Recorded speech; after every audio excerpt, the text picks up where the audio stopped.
kan hamrayitin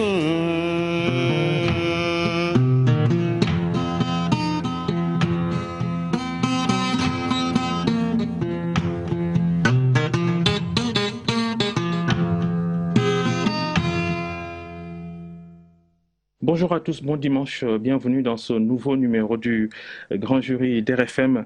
Une nouvelle page se tourne dans la gestion de l'épidémie de coronavirus au Sénégal avec l'état d'urgence qui est allégé alors qu'on est passé sous la barre des 4000 contaminations et que le nombre de morts s'approche de la cinquantaine. Bonjour Saher Seck. Bonjour Babacar. Ça vous a surpris ces décisions du gouvernement sénégalais cette semaine? Écoutez, je m'attendais à ce que le président de la République prenne des mesures, mais moi je suis, en ce qui concerne ces mesures, comme un soldat discipliné. On est en guerre contre un virus, et dans chaque guerre, il y a un général qui dicte le là. Je pense que le chef de l'État est l'homme le plus informé de ce pays. Il a toutes les compétences autour de lui pour prendre les bonnes décisions pour le pays.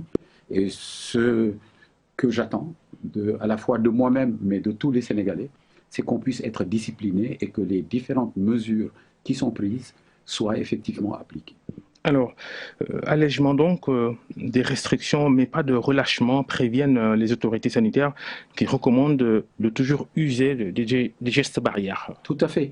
Et je crois que c'est là qu'est l'essentiel, que nous puissions effectivement prévenir, nous tous, en utilisant justement l'ensemble des gestes barrières. La généralisation du port du masque, la distanciation sociale, qui est la chose pour moi la plus difficile à observer, surtout dans les différentes cérémonies qui existent au Sénégal, mais auxquelles il faut que nous nous habituions de manière à pouvoir remporter cette guerre contre le coronavirus. Et l'impact du Covid-19 dans le secteur de la pêche? Important. Il est évident que c'est un secteur qui est un secteur exportateur. C'est le principal pourvoyeur de devises du pays. On en reparlera probablement dans le sujet sur la pêche. Et tous les marchés extérieurs, et notamment européens, étaient fermés. Et donc, on observe effectivement une baisse importante de nos ventes et de nos différentes exportations. Il y a un petit frémissement, une petite reprise qui s'amorce, mais il est évident que sur l'année 2020, l'impact du coronavirus sera important sur les économies de nos différentes entreprises. Alors, vous les évaluez déjà à combien ces pertes? Écoutez, moi je vais vous prendre juste l'exemple de mon entreprise. Sur un trimestre, on a aujourd'hui quasiment moins 3 milliards de chiffre d'affaires. Et donc à l'échelle d'une seule entreprise. Et donc si vous regardez à l'échelle de l'ensemble des différentes entreprises du pays, on devrait être à un chiffre 10 ou peut-être même 20 fois supérieur, et qui sait effectivement que ces pertes de recettes d'exportation, on n'attend pas sur 2020 effectivement qu'on puisse les rattraper. Donc ça va être des pertes qui sont des pertes substantielles.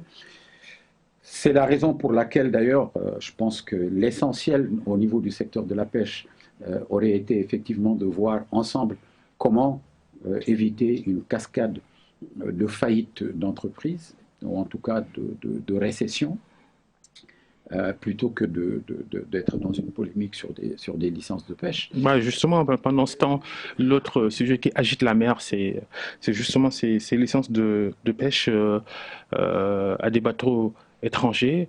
Vous vous opposez à ce que le ministère des Pêches et de l'économie maritime attribue de nouvelles licences à des navires étrangers. Pourquoi vous vous opposez à cette... Mais la première raison, c'est que quand nous avons été saisis au mois d'avril pour nous réunir au niveau de la commission consultative d'attribution des licences, nous n'avons fait que demander à Monsieur le ministre, qui venait d'arriver, et que nous avions déjà saisi sur un certain nombre de licences illégalement attribuées, que cette réunion, en attendant que la pandémie soit vaincue au Sénégal, en attendant qu'on puisse autour de lui, puisque c'est notre ministre de tutelle vers lequel nous réclamons et sollicitons de la complicité pour pouvoir défendre les intérêts du secteur de la pêche, que nous puissions effectivement voir comment, avec le gouvernement du Sénégal, prendre toutes les mesures pour que le premier secteur des exportations ne soit pas trop brutalement impacté par le coronavirus. Et donc, nous avions demandé un report de l'examen de l'ensemble de ces différentes licences, de manière à ce que nous puissions également lui communiquer, parce qu'il vient d'arriver dans le secteur, l'ensemble des éléments qui étaient effectivement à notre disposition et qui faisaient que nous disions il vient d'entourer le ministre, il y a un cabinet, il a toutes les informations, oui, toutes les données. Oui, non, mais tout à fait, mais il nous est apparu que Monsieur le ministre, on ne lui avait pas également donné l'ensemble des informations et que des licences qui avaient été données, d'ailleurs, je pense que à toute chose malheur est bon. Bon, Monsieur le ministre nous en a voulu un peu parce que nous avons fait une lettre ouverte. Donc, je pense qu'on s'est arrêté plus sur la forme que sur le fond. Mais je pense que cette forme a quand même permis, puisque les 52 navires chinois qui avaient fait des demandes lors de cette commission consultative des pêches n'ont pas reçu de promesse de licence. Promesse de licence. On reviendra sur la promesse de licence, parce que la promesse de licence n'existe pas dans la loi sénégalaise. C'est une création. Or, on ne peut pas donner... On en a attribué sur la base justement de promesses il y a quelques années. Hein. C'est ça, mais ça n'existe pas. Et en réalité, on donne des promesses de licence où on fait statuer la commission consultative sur des promesses de licence qui n'existent pas dans le dispositif réglementaire et dans la loi, pour ensuite nous dire, bon, on avait donné une promesse, donc on donne la licence. Or, en fait, ce qui existe, c'est une demande d'autorisation d'achat et d'immatriculation de navires que tout Sénégalais qui veut immatriculer un navire dans le pavillon sénégalais doit obtenir avant d'immatriculer le navire. Mais immatriculer un navire ne veut pas dire tout de suite lui attribuer une licence, parce que l'attribution des licences dépend de l'état des ressources qui est indiqué par les chercheurs et par les experts de la pêche au Sénégal, et notamment le CROD. Il y a combien actuellement de bateaux étrangers qui battent pavillon au Sénégal et qui ont obtenu des licences de pêche, qui pêchent dans nos eaux? Le problème, c'est ça, parce que si nous nous réjouissons que le ministre n'ait pas donné les 52 licences, c'est qu'à aujourd'hui, il est même impossible pour nous, acteurs de la pêche, d'avoir juste le listing des licences, le listing des navires qui ont le pavillon sénégalais, les licences qui leur sont attribuées, avec le type de pêche et la date à laquelle c'est attribué. Nous l'avons demandé à plusieurs reprises, nous avons été même jusqu'à, par exploit d'huissier, demander cette information, qui devient à la limite un secret défense. On ne comprend pas pourquoi notre ministère ne veut pas effectivement donner ces listings. Mais ce que nous avons observé... L'ISRA vous a donné des infos. Vous aviez sollicité l'Institut Sénégal de recherche agricole sur un peu l'exploitation des différentes pêcheries. L'ISRA vous en a donné des infos. Oui, nous avons reçu du Centre de recherche océanographique une lettre du 27 mai qui fait un état des ressources sur lesquelles on a attribué aujourd'hui 57 licences, c'est-à-dire tous les navires qui ont été immatriculés de DAC 1286 à DAC 1344, et ça ce sont nos déductions puisque nous sommes sur le port, et quand un bateau est immatriculé, il reçoit un numéro DAC, et les numéros se suivent. Et donc, quand la commission qui avait été mise en place par Aminata Mbengue Ndiaye a identifié le premier navire, c'était le DAC 1286. Aujourd'hui, on a des navires jusqu'à DAC 1344, et donc il y a 58 navires moins un, le DAC 1320 que nous connaissons.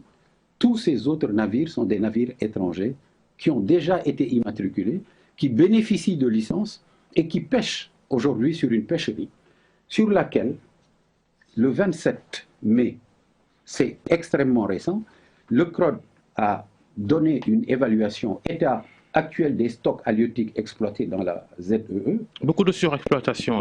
tous les, J'ai vu ce document-là. sur les recherches pélagiques côtières, c'est-à-dire le Yaboé national et le Diaï, sur lesquels, sur les 52 licences qui étaient demandées, 14 visaient ce stock, la sardinelle surexploitée, sardinelle madeirensis surexploitée, le scomber pleinement exploité et le tracurus surexploité. Le Diaï et le Yaboé, tout est surexploité. Comment on peut envisager sur les stocks surexploités donner des navires? Maintenant, en ce qui concerne les ressources démersales profondes, et notamment option merlu noir, sur lesquelles les 57 licences qui pêchent actuellement ont été effectivement données, le CROD est clair, surexploité. Le groupe de travail recommande une diminution de 15% de l'effort de pêche et une diminution de la capture pour atteindre un niveau de capture soutenable. Ça, c'était avant. Mais vous vous en prenez beaucoup aux navires étrangers. Mais vous, GAIPES, groupement des armateurs et industriels de la pêche au Sénégal, vous exercez une énorme pression sur la ressource. Avec 48 000 tonnes de capture par an, c'est beaucoup. Non, mais attends, 40 000 tonnes, c'est 9% de tous les débarquements du Sénégal. La pêche industrielle, la pêche sénégalaise... 48 000 tonnes de capture, c'est pas négligeable. Non, c'est pas négligeable. Mais je veux vous dire que la pêche sénégalaise débarque 500 000 tonnes par an. Et ça, depuis des décennies. Et sur ces 500 000 tonnes, la pêche industrielle débarque 40 000 tonnes, c'est-à-dire 9%. On ne peut pas dire, dans une politique, on va s'occuper des 9% et ne pas s'occuper effectivement des 90 ou 91%. Il y a 2 millions de personnes qui sont dans le secteur. Ceci dit, même si on peut accepter que la pêche industrielle exerce une pression sur la ressource, la solution, ce n'est pas d'augmenter le nombre de navires. La solution, c'est de s'asseoir avec la pêche industrielle pour voir quelles sont les mesures qu'on peut prendre de manière à soulager cette ressource. Mais on ne peut pas dire... Nos 700 km de côte ne permettent pas ces prises-là. Ben écoutez... c'est pas proportionnel. Non, non. Parce que, vous savez, on est... Babacar, ce dont il faut se rappeler, c'est que depuis 1991, avec les Russes, en passant par 99, 2000, 2001 avec les Coréens, à nouveau les Russes dans les années 2000, 2005, 2006, 2010. Avec Rollei Chikama, ancien ministre de la Pêche. Tout à fait. Nous avons eu des politiques qui ont été des politiques d'État absolument catastrophiques pour la ressource sénégalaise. Et l'ensemble des différents armateurs et les industriels qu'on pointe du doigt, avec la recherche et l'État du Sénégal, se sont assis autour de la table pour prendre un certain nombre de mesures pour nous permettre de remembrer effectivement cette ressource. Et c'est là qu'on a pris l'arrêté de 2006, en ce qui concerne le gel des licences pour la pêche démersale côtière. C'est là qu'on a demandé qu'on ait des aires marines protégées. C'est là qu'on a décidé d'avoir un repos biologique. C'est là qu'on a... Justement, le ministère de la Pêche accuse le GAIPES, votre association, de toujours remettre en cause le repos biologique et la surpêche que les autorités combattent aussi en même temps. Vous savez, l'histoire est têtue et les faits sont têtus. Ce repos biologique est une mesure qui a été proposée et acceptée par le GAIPES pour sa mise en œuvre. Maintenant, quand on fait un repos biologique pendant 10 ans, il est normal que nous fassions une évaluation du repos biologique et l'impact du repos biologique sur la ressource. Mais cela fait des années que nous demandons à l'État que nous puissions effectivement nous asseoir de manière à voir quel est l'impact du repos biologique. Est-ce que les cibles et les objectifs que nous avions ont été bien calibrés et quels sont les résultats qu'on a eus, de manière à voir s'il faut réadapter, s'il faut réduire, s'il faut augmenter, mais que nous ayons des mesures qui soient des mesures scientifiques, de manière à ce que la mesure ne soit pas une mesure qui soit une sanction. Vous savez, ce qui est terrible dans ce secteur, c'est que moi je suis dans ce secteur depuis 42 ans. Babacar, je n'ai pas vu un ministre des Pêches depuis plus de 25 ans prendre une seule mesure qui permette d'alléger nos comptes d'exploitation. Et toutes les mesures qui sont prises sont des mesures sanctions, des bâtons qu'on exhibe au-dessus de nos têtes. Est-ce que c'est légitime aussi pour vous, GAIPES, de vouloir garder le monopole sur les ressources démersales côtières, par exemple? Il n'y a pas de monopole. Vous savez, on m'accuse dans ce débat d'être le propriétaire de la mer et d'avoir un monopole. Mais très honnêtement, j'aurais été très content de pouvoir l'avoir, mais je ne l'ai pas. En 2006, quand... Vous êtes dans 4 armements avec 24 navires, ça RSEC. Oui, non, mais tout à fait. Mais ça, je pense qu'au Sénégal, on devrait m'en féliciter plutôt que de me désigner du doigt. Je suis un Sénégalais qui investit tout ce qu'il gagne dans ce secteur-là parce que je crois en mon pays et je veux faire des choses pour mon pays. Aujourd'hui, j'ai 66 ans. La position qui aurait été la position la plus facile, c'est effectivement que l'argent que je gagne, je me le mette dans la poche et que je puisse effectivement aller en profiter. Mais j'investis parce que je crois à la construction de mon pays et je permets à des jeunes Sénégalais de pouvoir effectivement vivre leur vie normalement et gagner leur vie dignement. Et donc je crois que ce n'est pas une tare d'investir et ce n'est pas une tare non plus d'avoir des navires. Je vous signale que sur les 24 navires dont on parle, les 19 appartiennent à la SOPACEN. La SOPACEN en 2006, au moment où, président du groupement des armateurs, je défendais la promotion de la réduction de la pression sur la ressource avec un certain nombre de mesures, je n'étais pas propriétaire de la SOPACEN. J'ai racheté la SOPACEN en mars 2008. Et rachetant la SOPACEN, j'ai racheté évidemment 19 navires. Mais au moment où je l'ai racheté, cette société elle était en cessation de paiement. Et avec 500 personnes qui m'ont sollicité pour que je vienne dans l'armement. Avec 5 navires sur les 19 qui fonctionnaient à ce moment-là. Et donc je pense que je devrais plutôt être félicité qu'aujourd'hui, ce soit effectivement 19 navires qui fonctionnent. Et sur ce que j'ai toujours fait, parce que je travaille depuis 1978, le 28 novembre 1978. Et l'argent que j'ai gagné en salaire, l'argent que j'ai gagné avec mes différentes entreprises, j'ai continué à le réinvestir. Les autres navires, d'ailleurs on dit 24 navires, ce n'est pas 24 navires, c'est 23. Parce que c'est 19 pour l'armement chalutier et 4 navires qui sont des tonniers. Ces tonniers, les 2 premiers, j'ai racheté des épaves de l'État du Sénégal, de l'ex-SOSAP, que j'ai ramené en Espagne pour les faire refaire de fond en comble. Et les crédits qui m'ont été accordés par la CBAO à l'époque et la SFI sont là. 2,5 milliards de crédits que j'ai remboursés jusqu'au dernier centime. Ensuite, j'ai perdu un navire qui est allé au fond, un naufrage, dans lequel j'ai perdu 8 de mes marins. J'en profite pour m'incliner devant leur mémoire. L'argent, 1,4 milliard qui m'a été payé par l'assurance, a permis de refaire 2 autres tonniers.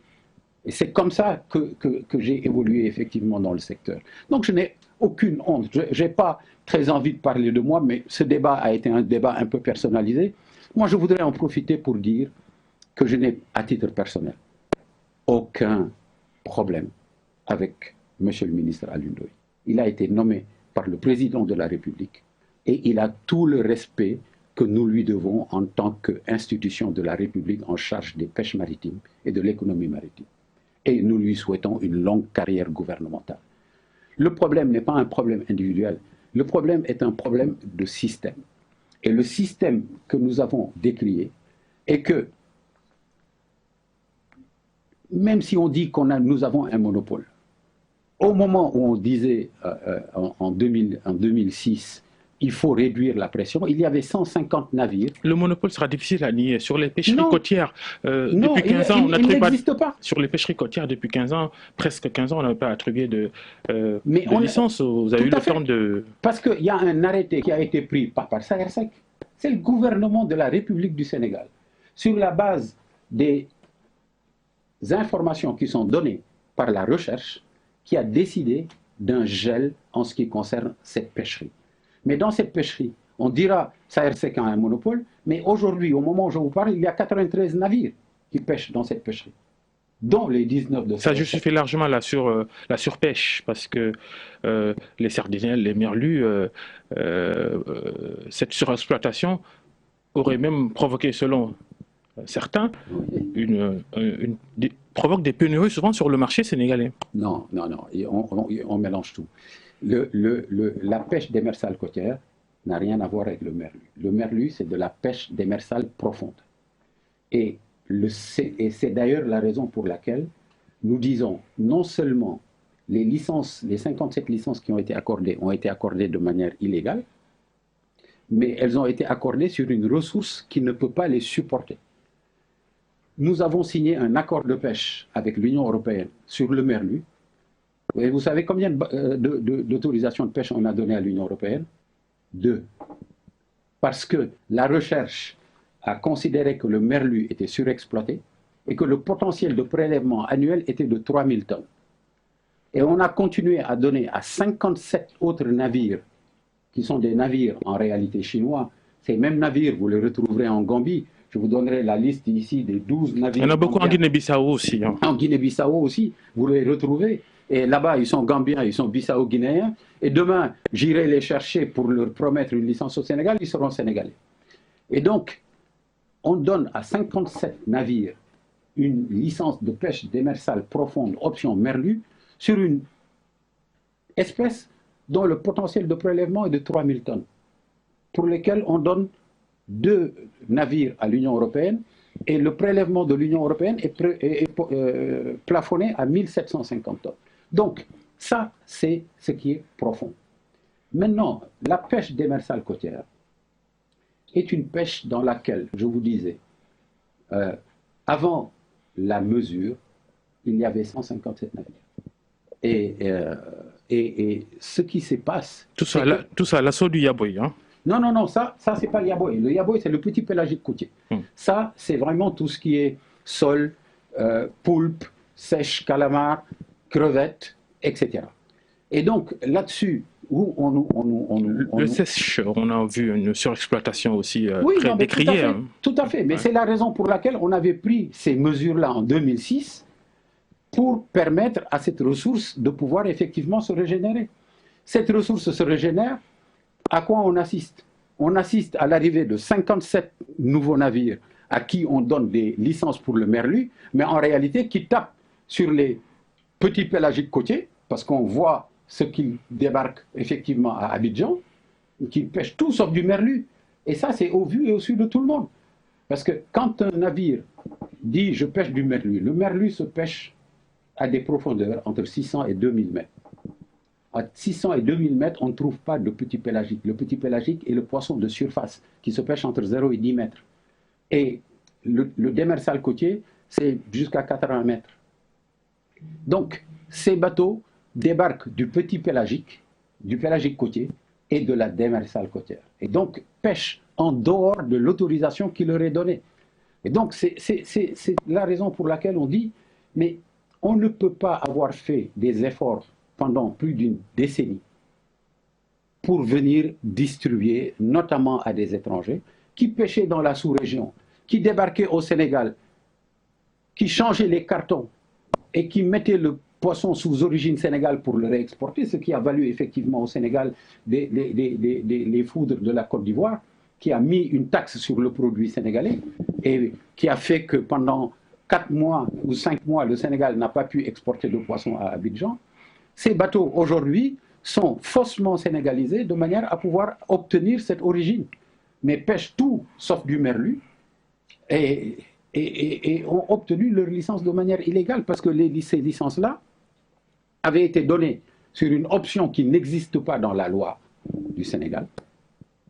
Option pêche démersale profonde, option céphalopode et poisson, ça n'existe pas dans la loi. C'est hors la loi et c'est la raison pour laquelle Mme Aminata Mbengue Ndiaye avait mis en place une commission pour que cette commission voie les licences qui sont des licences qui ont été données en dehors de la loi de manière à ce qu'on puisse les retirer et que malheureusement, M. le ministre a aujourd'hui régularisé sur une option qui est en surexploitation. Et donc c'est la raison pour laquelle, vraiment, je pense que... Vous ne pouvez pas dire, vous, pêcheurs, vous de la pêche industrielle sénégalaise, que vous ne surexploitez pas non plus les ressources halieutiques. Des responsables du ministère ont pointé le GAIPES comme une association avec ses gros navires, ces nombreux et gros navires, empêche le Sénégalais de manger du poisson noble. Non, mais le tchof, par exemple. Non, mais... Le Sénégalais ne mange pas beaucoup parce que vous en prenez beaucoup. Non, c'est faux. C'est faux parce que, d'abord, je vais vous dire, et vous êtes un journaliste, faites les enquêtes. Le plus petit navire chinois est plus gros que le plus gros des navires du GAIPES. Vous m'avez bien entendu. Donc, on ne peut pas pointer le GAIPES avec effectivement ces gros navires. Ça, c'est la première chose. La deuxième chose, c'est que nos navires sont quand même vieux de leur existence au Sénégal. Mais la troisième chose, c'est qu'on ne peut pas avoir des opérateurs dans un pays qui investissent et que, aujourd'hui, qui sont effectivement vilipendés par leur propre tutelle. Je pense que quand des Sénégalais investissent, ils doivent effectivement être encouragés. Maintenant, ce n'est pas parce qu'on a joué notre rôle, qui est notre rôle d'alerte, qu'on doit effectivement être les gens qu'il faut effectivement flinguer et qu'on dise n'importe quoi. Vous savez, dès lors que la recherche dit la ressource est surexploitée, la première chose qu'on a fait, c'est qu'on a dit, à ce moment-là, on arrête de donner de nouvelles licences. On ne peut pas augmenter la pression sur la ressource. Mais ceux qui sont là sont déjà là et on a laissé, parce qu'on est passé, Babacar, de 150 navires dans la pêche démersale côtière, on est passé de 157 navires à 93 navires et maintenant à 87 navires. Et donc ça, c'est aussi le résultat des politiques qui sont des politiques catastrophiques d'octroi de licences à des navires étrangers qui sont effectivement venus pomper. Ceux qui ont surexploité, ce ne sont pas les navires sénégalais et les navires du GAIPES. Ceux qui ont surexploité, c'est sur la base de l'ensemble des autorisations qu'on a données aux Russes, qu'on a données aux Coréens, qu'on a redonnées aux Russes et que maintenant on donne aux Chinois. Et ça n'a rien à voir avec le tchof. Ce qu'il faut savoir, c'est que Saher Seck, président du groupe Sopasen, avec les 23 navires, la quantité de tchof que je pêche par an ne dépasse pas 2 tonnes. Sur les 15 000 tonnes de poissons que je fais. Donc, c'est un faux procès. C'est vraiment faire un peu de populisme. Le tchof est pêché par la pêche artisanale.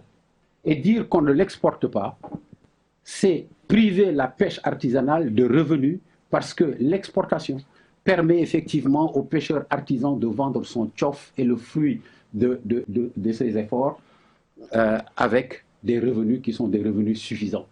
Si aujourd'hui, c'est un autre groupement industriel qui s'appelle l'UPAMES, qui sont les mareyeurs exportateurs, qui achètent ce poisson, qui en font du poisson frais et qui l'envoient tous les soirs par avion pour aller à Rungis. Ce qui a permis au tchof, quand je venais d'arriver dans leur pêche, le kilo de tchof ne coûtait pas 1000 francs CFA, il ne coûtait même pas 500 francs CFA. Aujourd'hui, vous allez sur la plage pour acheter du tchof, vous l'achetez à ces braves pêcheurs à 3000 francs CFA. Et pourquoi le Sénégalais voudrait aujourd'hui, pour pouvoir manger effectivement du tchof à bon marché, priver le pêcheur de ses revenus? Et faisons attention à ce qu'on dit. Et ça, on accuse le GAIPES, mais le GAIPES n'est pas... Il y a beaucoup d'accusations, vous parlez des pêcheurs artisanaux. On vous pointe sur le fait de les embarquer dans votre combat. Vous embarquez les acteurs de la pêche artisanale, les mareyeurs, les femmes transformatrices de produits halieutiques, alors que forcément ce ne sont pas les mêmes intérêts. Mais Babacar, c'est absolument les mêmes intérêts.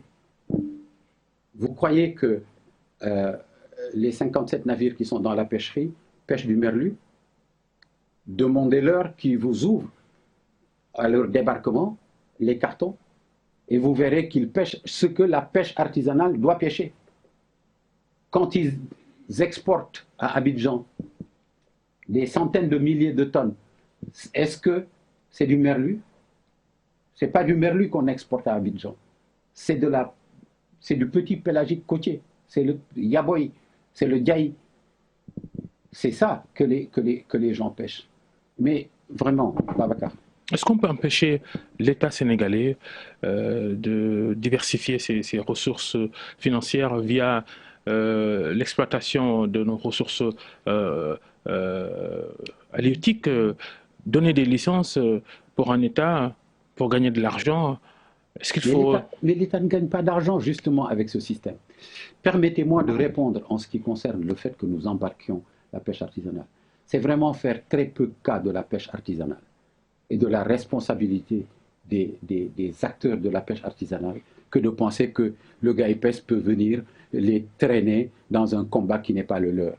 Non seulement c'est eux qui sont à la pointe du combat, et c'est eux presque qui nous traînent, mais vraiment, donnons-leur plus de respect que ce qu'on est en train de leur donner. Ce sont des gens qui sont des opérateurs, de gros opérateurs dans le secteur de la pêche. Depuis l'époque de Ndiol Samb, quand j'étais moi-même jeune industriel qui allait acheter du poisson, c'est des investisseurs qui sont des investisseurs colossaux avec des filets de pêche tournantes. Et donc, donnons-leur de la considération. C'est des gens qui savent exactement où ils vont, qu'est-ce qu'ils font, et qui savent effectivement qu'est-ce qui est dans leur intérêt pour pouvoir vivre de leur métier et faire vivre leur famille. Donc, vraiment, donnons-leur un peu plus de considération que notre département est en train de leur donner aujourd'hui. Vous disiez tout à l'heure que l'État ne gagne pas d'argent dans la délivrance de licences de pêche à des bateaux étrangers. Non, parce qu'aujourd'hui, quand un bateau, on lui donne le pavillon sénégalais, il a effectivement une licence qu'il paye à hauteur du nombre de TJB et qui va coûter 6 ou 7 millions. Si l'État veut gagner de l'argent, et si l'État doit penser que d'un point de vue de sa géopolitique, ou s'ouvrir à la Chine en matière de pêche, mais l'État du Sénégal n'a qu'à signer un accord de pêche avec la Chine et demander une contrepartie financière importante à la Chine, des dizaines, voire des centaines de milliards, parce que quand le produit est rare, il devient cher, de manière à ce que cet argent-là aille au trésor et bénéficie à l'État du Sénégal. Et à ce moment-là, l'État du Sénégal déterminera avec les chercheurs le nombre de navires qui doit effectivement être accepté au Sénégal. Au lieu de dire, bah, écoutez, Babacar Fall crée une société à 500 000 francs, on te met en rapport avec un Chinois qui vient te voir, tu te débrouilles pour présenter, avoir une promesse de licence, sénégaliser le navire, tu as 51% de la société, tu achètes avec 500 000 francs 51% de 10 navires chinois, et ensuite on te donne une licence. Qu'est-ce que gagne l'État?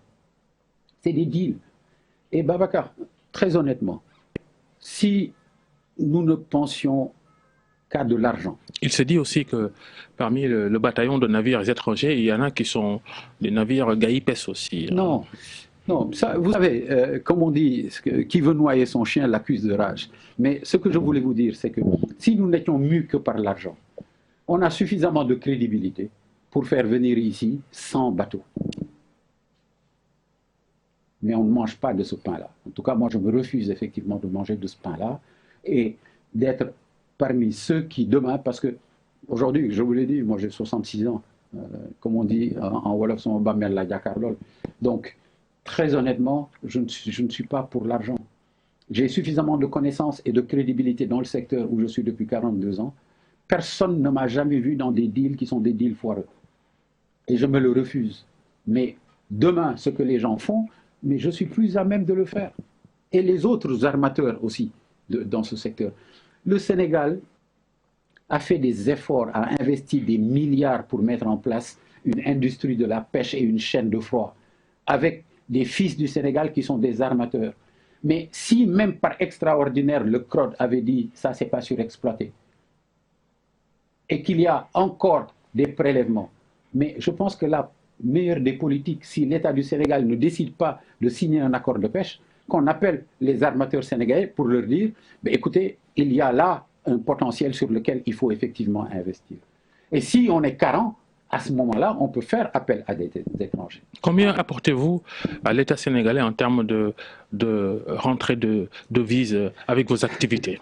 Oui, vous savez, vous m'amenez sur un terrain sur lequel je suis tout à fait à l'aise. Aujourd'hui, nous avons un, ministère, un département de tutelle, un ministère,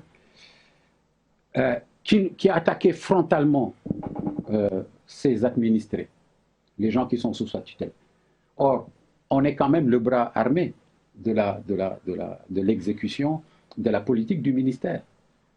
Et aujourd'hui, on a sorti des industriels qui sont des industriels vertueux, je les cite puisque c'est eux qui les ont cités, la FT2, qui fait 30 milliards de chiffre d'affaires, c'est excellent, pour 300 millions de bénéfices. Et comme c'est une entreprise franche d'exportation, c'est 45 millions d'impôts sur les sociétés.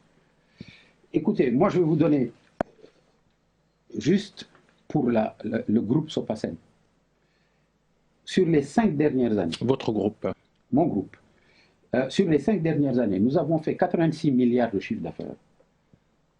Directement à l'État du Sénégal, nous avons payé plus de 7 milliards de francs CFA. Et en ce qui concerne les différentes redistributions, c'est-à-dire les salaires versés, les achats sur les plages, 23 milliards, quasiment 24 milliards, 23 milliards 924. Au total, sur les 5 dernières années, quasiment 32 milliards de francs CFA. FC2, la société vertueuse, qui fait 300 millions de bénéfices. Sur les 5 dernières années, l'impôt sur les sociétés que mon groupe a payé a toujours été supérieur à 300 millions de francs CFA. Je ne parle pas du bénéfice, je parle de l'impôt que nous avons payé à l'État du Sénégal. Et le dernier impôt que nous avons payé à l'État du Sénégal pour l'exercice 2019 s'élève à 527 millions de francs CFA. J'ajoute que depuis que je suis à la Sopasen, il n'y a pas une seule année, un seul exercice jusqu'en 2018, puisque les impôts ont quitté la Sopasen en octobre 2019, qui n'ait pas été sous revue de l'inspection fiscale. Tous nos exercices ont été sous revue fiscale. Et donc, en 2019, nous avons reçu à la Sopasen les impôts, nous avons reçu la douane pour vérifier que nos recettes d'exportation étaient rapatriées, qui ont été rapatriées jusqu'au dernier centime, et nous avons reçu également la direction du commerce intérieur.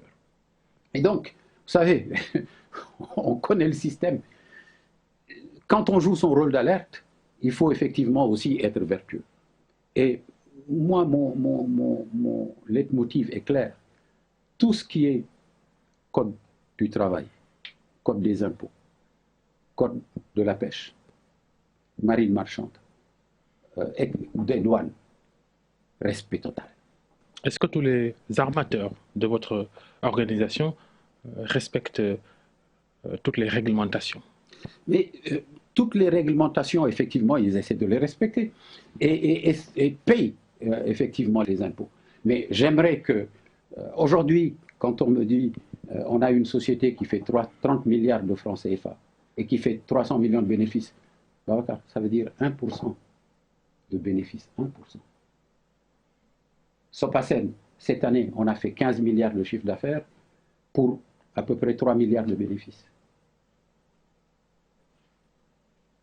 Ce qui fait un peu plus de, presque 20% de bénéfices. Le paradoxe... Alors, quand j'ai vu un des hauts cadres du ministère faire un écrit public, le directeur de cabinet. Le directeur de cabinet, pour ne pas le nommer, pour dire les impôts devraient effectivement venir à Sopasen. Ce qu'il ne savait pas, c'est que les impôts venaient de quitter effectivement la Sopasen. Par contre, les entreprises qui font 1% de bénéfices avec 30 milliards de chiffre d'affaires, je pense effectivement que les impôts feront effectivement le travail parce que dans ce secteur, on sait... Ça ne ressemble pas... Vous avez décelé des zones d'ombre. Mais écoutez, je ne connais pas l'entreprise pour déceler des zones d'ombre, Seulement, je pense que quand on fait effectivement autant d'efforts pour faire autant de chiffre d'affaires pour avoir 1% de bénéfices, ça veut dire que l'entreprise, dès qu'il y a un moindre sursaut, est en déficit. Je crois que l'affaire n'est pas viable. Le paradoxe sénégalais, vous ne voulez pas que des bateaux étrangers obtiennent des licences au Sénégal. En même temps, les pêcheurs sénégalais, justement, le monde de la pêche artisanale rencontre des difficultés pour en obtenir des licences. Mais Babacar, en Mauritanie, par exemple. Tout à fait. Mais expliquez-moi, comment est-ce qu'il est possible que nous ayons une recherche qui dise que toutes nos ressources sur lesquelles on donne des autorisations sont surexploitées? Comment on peut prendre un arrêté depuis 2006 sous la surveillance de l'administration des pêches et de la recherche pour dire mais Sahersec, tu ne peux pas acheter un nouveau bateau sur le secteur de la pêche démersale côtière à n'importe quel Sénégalais? Comment on peut interdire aux piroguiers de faire des nouvelles pirogues et on permet à 57 bateaux chinois de venir pêcher dans notre pays, alors que tous les jours, on est en Mauritanie pour négocier de manière à ce que nos pêcheurs artisans puissent aller pêcher en Mauritanie? Mais comment est-ce que c'est possible? Parce que la ressource se raréfie. Mais si la ressource se raréfie, on commence par ne pas donner aux 57 autres bateaux et qu'on puisse effectivement travailler avec l'influence diplomatique et l'aura de notre chef de l'État pour pouvoir avoir des zones de pêche qui nous permettent effectivement de fructifier nos investissements. La dernière partie de cette émission, on y arrive, le football, un autre secteur où vous êtes en vue. On a déjà fini de la pêche, parce que la pêche, il y a beaucoup de choses à dire. Le foot et ses polémiques, ses problèmes, le foot à l'arrêt, la crise du coronavirus, éventualité de reprise des championnats de Ligue 1 et de Ligue 2 en novembre, à l'avant-dernière réunion du comité d'urgence de la Fédération de foot, dont vous êtes le premier vice-président, et vous êtes le président de la Ligue professionnelle de football, président de Djambar aussi. Alors, est-ce que... On ne va pas dire aussi que le football m'appartient. Alors, la reprise en novembre, l'anticipation, reprendre avant novembre, techniquement possible, parce que malgré l'allègement des restrictions dans la riposte contre le Covid-19, les rassemblements sont toujours interdits. Le ministère de l'Intérieur l'a précisé. Tout à fait, mais vraiment, je pense que dans ce débat, il faut simplement revenir à la sérénité, comme d'ailleurs dans le premier, et se parler de manière objective. Dans le premier débat, je voulais quand même placer un dernier mot. Si on pense que ce qu'on dit n'est pas vrai, mais il y a des corps de contrôle de l'État. Les corps de contrôle, l'IGE, parce que nous avons saisi l'OFNAC. Pour le moment, on n'a pas de nouvelles.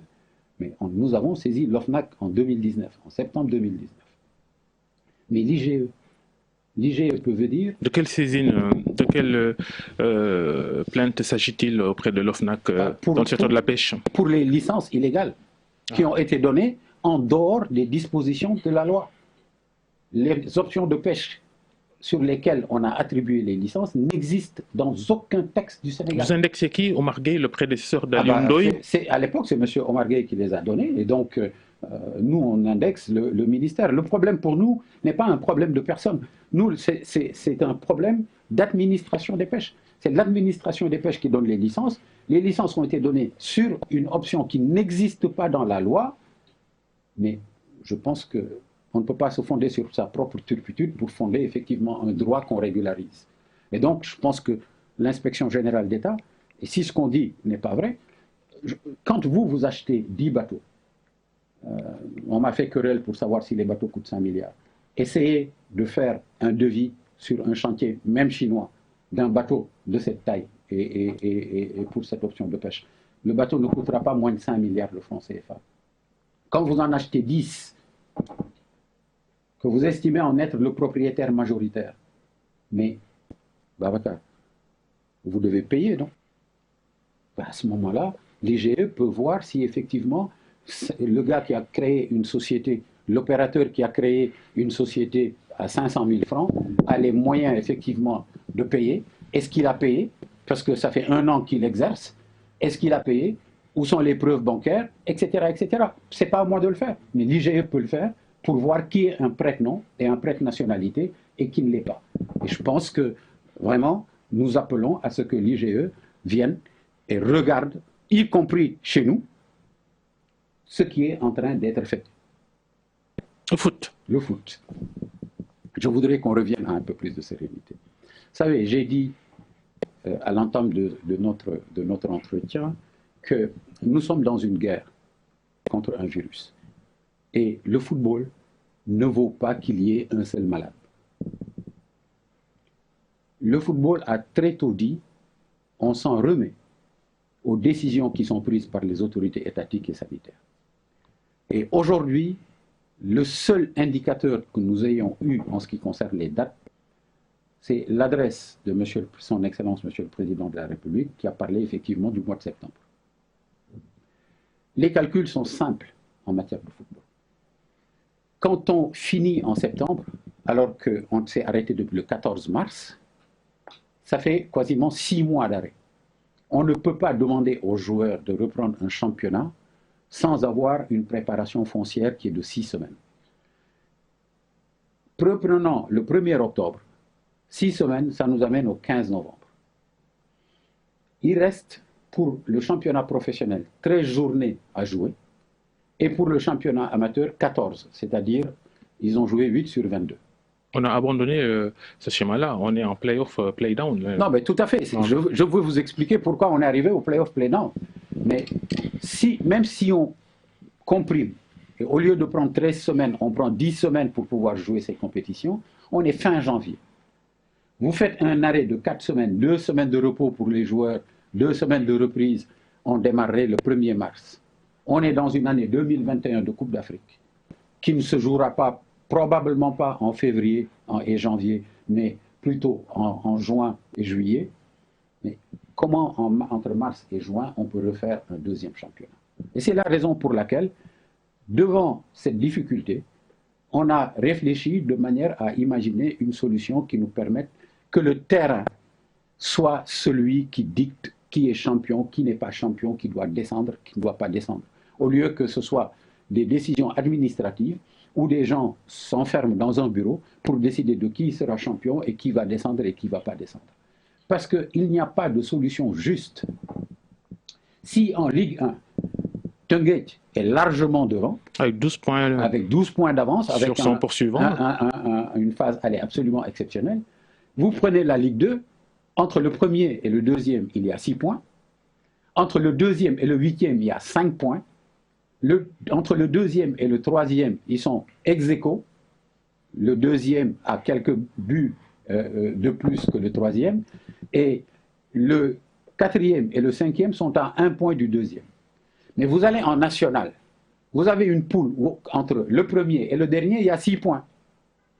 Et à ce moment-là, on doit décider simplement, après la phase aller ou avant la fin de la phase aller, que ceux qui sont devant doivent monter et ceux qui sont derrière doivent descendre. Vous voulez dire quoi, en fin de compte? Ce qu'on veut dire, c'est que toute solution sur le terrain est meilleure qu'une solution qui soit une solution administrative. Parce que quand on gère un problème, il faut effectivement savoir faire abstraction de ses intérêts personnels de manière à avoir l'intérêt général. Vous n'êtes pas un militant de la reprise anticipée avant novembre?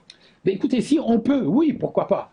Mais ça, c'est Augustin Senghor, il évoque déjà la possibilité de jouer à huis clos.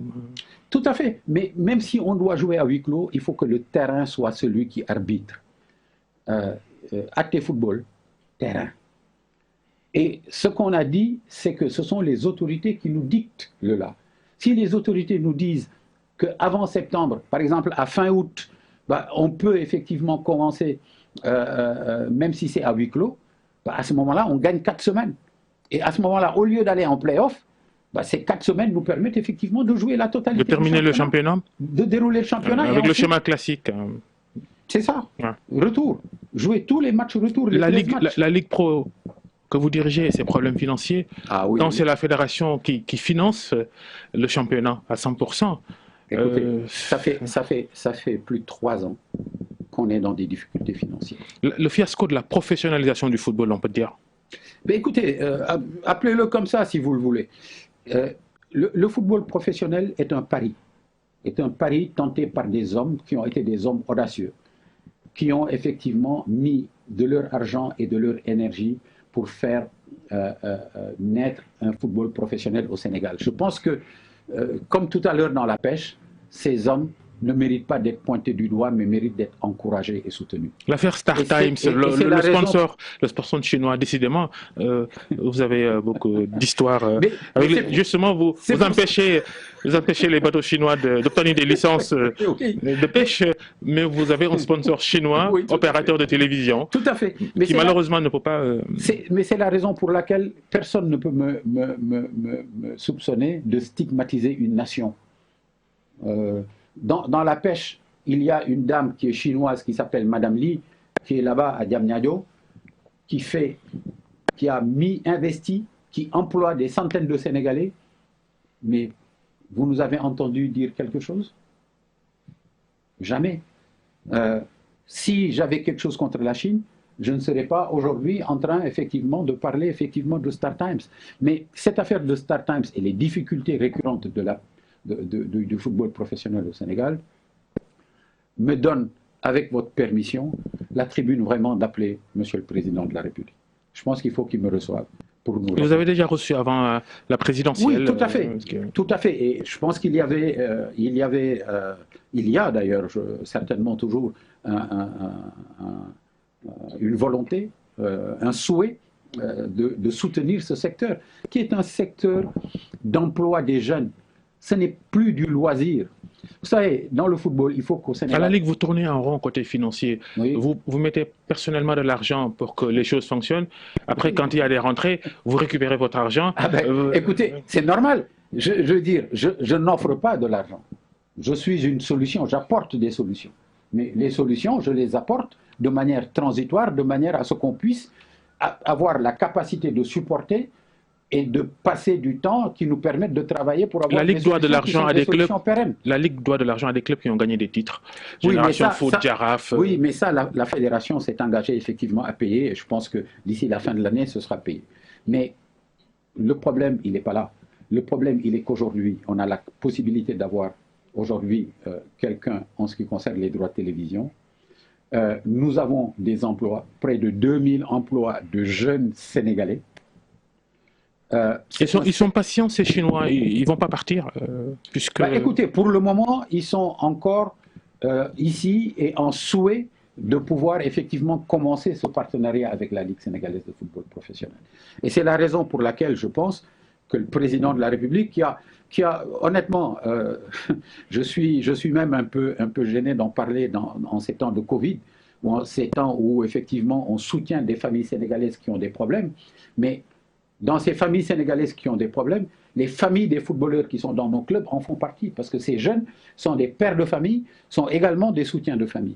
Et vraiment, ce que je souhaite, c'est que le président de la République nous reçoive et nous donne un coup de main. Nous ne demandons pas une aide qui soit une aide structurelle dans le temps, mais nous avons besoin d'un coup de fouet qui permette effectivement de pérenniser une initiative qui est une initiative née de la force, de la sueur, de l'investissement de Sénégalais qui sont épris de sport, de football. Et le sport et le football apportent beaucoup plus que ce qu'on croit d'un point de vue de l'aura du pays en matière diplomatique, d'un point de vue de la santé, d'un point de vue de l'équilibre des jeunes, mais d'un point de vue économique.